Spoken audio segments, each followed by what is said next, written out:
Hey there guys, and welcome back to my channel. In today's video we're going to be reviewing the Derwent map sketchbook. So as you can see, the sketchbook is painted over with acrylic paint, but it is a map design underneath. So in today's video I want to go over a few points. I want to go over the exterior, the sizing of the sketchbook. I want to go over its paper and the pricing, and then I'll give you an overall of my opinion on this sketchbook. So this sketchbook is an A5 size, and I know there's an A65 as well. The cover is hardcover and it is a little bit plasticky to the touch. You can see that it shines, and you can also see that the paint comes right off. This means that basically if you like to personalize your sketchbook, this is not the one unless you go with tape, which is the red part here. Now I did add the tape just to give a pop of color. It's not ruined or anything, and it's been through a little bit of wear and tear. It's teared here, but overall it has held on pretty well. So this sketchbook has 56 pieces of paper and it has 165 GSM paper, so it is a very thick paper. Now going into the actual paper qualities and my experiences with this. It's made for pencil work, pencil sketches, and a little thing about it is that it has these dots, so you can actually remove paper from the sketchbook. Now as you can see here, it does work really well with pencil, right? Or so it would seem. So if you don't erase much and if you have some control over your art, it works relatively well. But to be honest, this was a very light sketch and I barely ever erased anything while doing both these drawings. But when you actually sketch and you make mistakes and you want to erase, this is what you're looking at. Like it doesn't erase at all any pencil sketches. You have every single mistake you made registered in the paper. No matter what erasers I used, this was always the outcome. And the worst part about it, you can see in this drawing, is that it does leave dents on the paper. So when you want to color on top of it, you can see where the pencil went first and you erased it. So it is very dentable. And it doesn't erase at all, which is kind of weird having in account this is a sketchbook that's made for sketching with pencils. So yeah.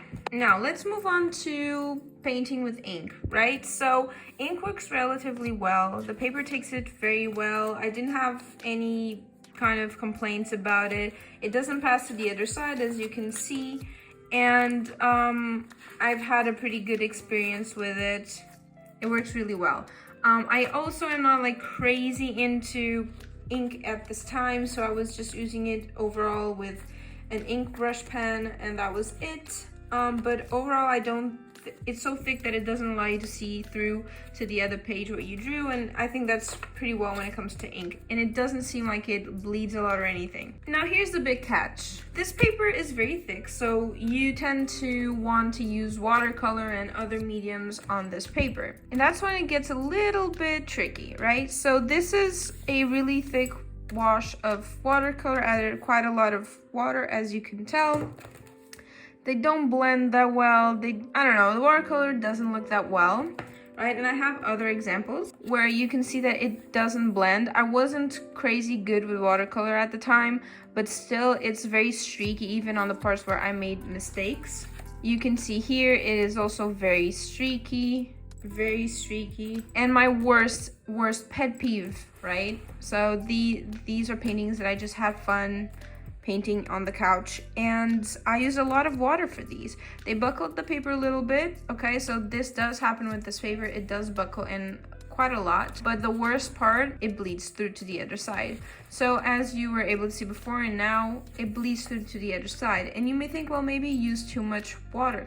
And that's true, because on these ones it didn't bleed to the other side, but you can't experiment with watercolor that way, right? Watercolor is meant to be used and abused, and you're supposed to be able to make various different washes and everything, which I don't think is possible with this sketchbook. Here is another example of the same thing happening, right? I did a big wash of color. I was just having fun with watercolor and letting the colors mix in themselves and it bled through to the other side. Same thing happens here from the previous sketch that painting that I showed you. So when it comes to markers, this was my actual first sketchbook where I use alcohol-based markers. I mention alcohol-based markers instead of regular markers because I think these are the ones that you can tell if the paper is good or not, and a lot of people use in the art community. So as you can see, they're pretty streaky, but this was also my first time using it, so I didn't blend that well, and they do pass to the other side a lot. It's very prevalent. You can see the entire drawing,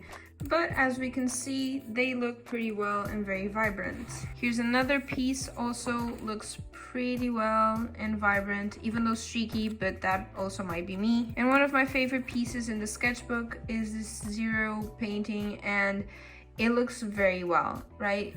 I did blend more here. I don't think it worked that well, so maybe blending techniques might be difficult in the sketchbook, but again, might be just me. This was the first time using Copics ever.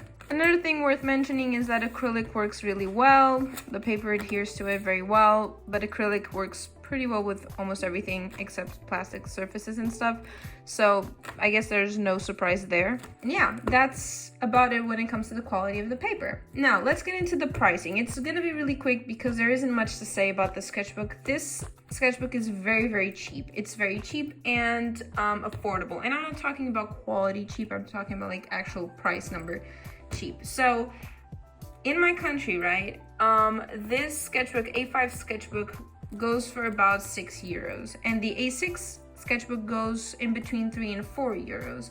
So as you can see, it's pretty cheap for a full-on sketchbook with 56 pages, and it's relatively thick paper as well. So it is very affordable, but you do get what you pay for. So I don't know, I think there are more affordable options out there from like cheaper stores like Tiger, where the sketchbooks, the paper is thinner, but it has the same thing and it can erase better. So take that as you will. So to cut to the chase, I would not advise this sketchbook to anyone. It's by far the worst sketchbook I've used, and honestly, although the price is very good, because it's cheap, it's affordable, so anyone can buy it, it's honestly throwing away money. Because if the main purpose of the sketchbook is to be used with pencil, it should at least erase pencil. You should be able to erase your pencil without any issues, without any problems, and you can't even do that. Also, my experience with it was very frustrating because it didn't allow me creative fluidity, right? I couldn't just be super creative because every time I did, it would ruin the paper, it would pass to the other side, it would look splotchy. So I do feel like it was a good introduction for me to get into the groove of getting into sketchbooking every day, but I know that there were times where I became unmotivated to use the sketchbook and to draw because of the struggles I was having with it, right? And because I just wasn't being able to sketch freely without having to worry, is this going to erase or not? And mind you, I will say again, I use a lot of different erasers. I'm very picky with my erasers. I need them to erase well. I don't use just any erasers, so it definitely wasn't the eraser's fault, because in any other paper it would erase perfectly well. This one just doesn't work like that. So overall, I just wouldn't advise it. I don't think it's good. I think it's a nice cheap alternative if you want that, but you do have alternatives that are cheap as well, like in Tiger, and that you can still work with them, right? I've had one sketchbook from Tiger, and I've been able to use pen, pencil, and color a few pages with markers and watercolors very well. And I mean, the paper was what I paid for, right? It was €2 of a sketchbook, but it was still better than this one. I mean, thick paper isn't all, and I do think I'd rather have thin paper, but I can erase, I can use markers, I can use watercolor without bleeding to the other side, than having thick paper that is basically useless. It's a bit of a negative review, but truly I don't want you to make the same mistakes as I did.